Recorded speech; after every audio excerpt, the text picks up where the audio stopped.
What if the world's greatest scientific collaboration isn't about creating energy for the future, but preparing for the end of it?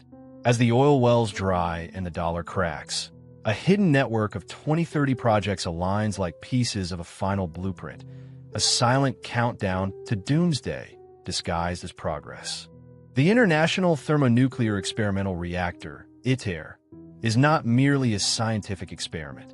It is the architectural blueprint for the post-oil world order, the first coordinated attempt in human history to harness the same thermonuclear fire that fuels the sun, and in doing so, to sever civilization's dependence on fossil fuels and the petrodollar economy that has dominated global power for nearly a century. Conceived during the late Cold War as a rare bridge between East and West, ITER's founding vision has evolved into a geopolitical instrument through which 35 nations, representing roughly 80% of the world's energy demand and GDP, cooperate to master controlled fusion.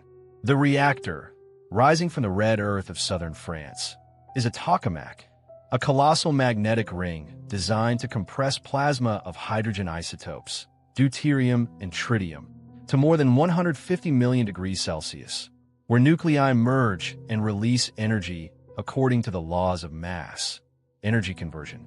Inside this toroidal vessel, a network of superconducting magnets cooled to near absolute zero by liquid helium will generate fields exceeding 11 Tesla, enough to suspend the star-like plasma in magnetic confinement without contact to matter.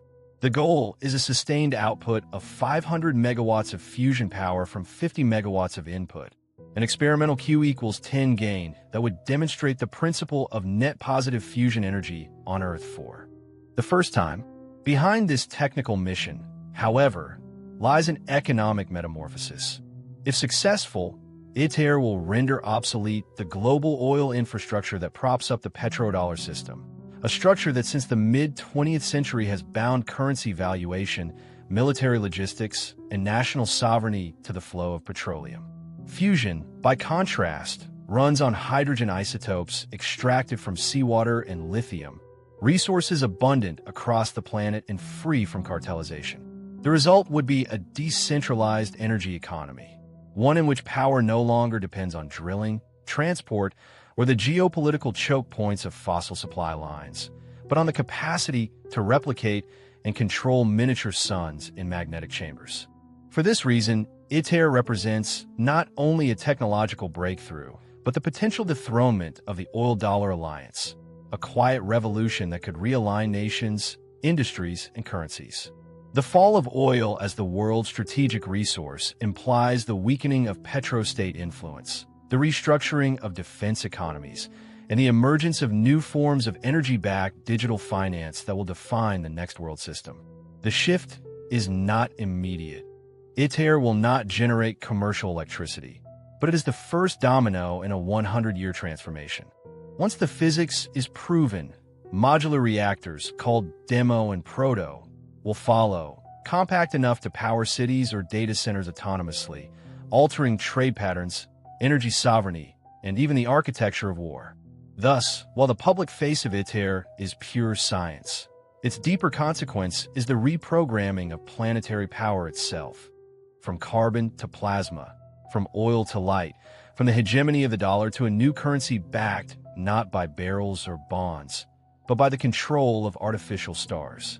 It is this hidden dimension, the slow, deliberate replacement of the old world's fuel and its money, that makes ITER both the most hopeful and the most disruptive project of the modern age.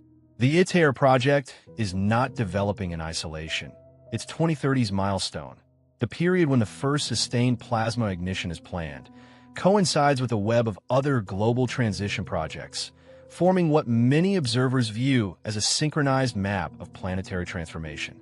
Around that same horizon, the United Nations Agenda 2030 targets full implementation of its Sustainable Development Goals, SDGs, seeking a world economy reorganized around renewable energy, digital identity systems, and carbon accountability.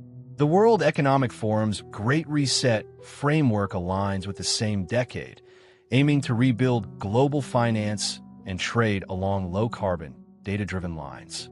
The European Green Deal, China's 2030 carbon peak plan, and the U.S. net zero strategy also converge on that date, binding industrial policy and technological research to a shared environmental clock. In energy terms, the 2030s are positioned as the final act of the fossil fuel era, with a gradual retirement of coal and petroleum infrastructure and the rise of electrified grids, hydrogen economies, and advanced nuclear systems, among which ITER stands as the crown jewel. Thus, while its stated mission is scientific, to demonstrate net positive fusion power, its timing within this global framework transforms it into a symbolic cornerstone of the new energy order, completing the triad of digital, ecological, and financial reengineering that defines the decade. To those who study the underlying architecture of such timelines, this convergence appears less like coincidence and more like a deliberate civilizational calibration. The synchronization of technology, governance, and economic value systems into a single planetary rhythm. The rhetoric surrounding these goals, net zero by 2050, digital Earth by 2030, fusion ignition by 2035, suggests a managed metamorphosis rather than spontaneous evolution, a rewriting of the infrastructures upon which modern life depends. Within this framework, the downfall of oil and the dollar becomes not just an economic adjustment, but the end of an epoch, closing the industrial age that began with steam and ended with crude. Fusion represents both the literal and figurative ignition of the next world, a fire untethered from the earth, sustained by magnetic fields instead of mines. Yet for those outside the system, the simultaneity of these transformations, the centralization of data, the digitization of currency, the automation of production, the rise of global energy governance, evokes the imagery of an engineered apocalypse, not of destruction, but of replacement, an ending disguised as renewal. It is this perception that fuels talk of doomsday preparation, not as a weaponized conspiracy, but as a deep cultural recognition that humanity stands at the threshold of its own redesign. By the early 2030s, when ITER's first plasma ignites alongside new carbon markets, artificial intelligence regulation treaties, and the full digitalization of banking, the human story will have crossed its critical line. The moment when energy, information, and governance fuse into a single continuum. Whether this becomes a renaissance or a reckoning depends not on the reactor's magnetic coils, but on how humanity wields the power it is about to reclaim from the stars.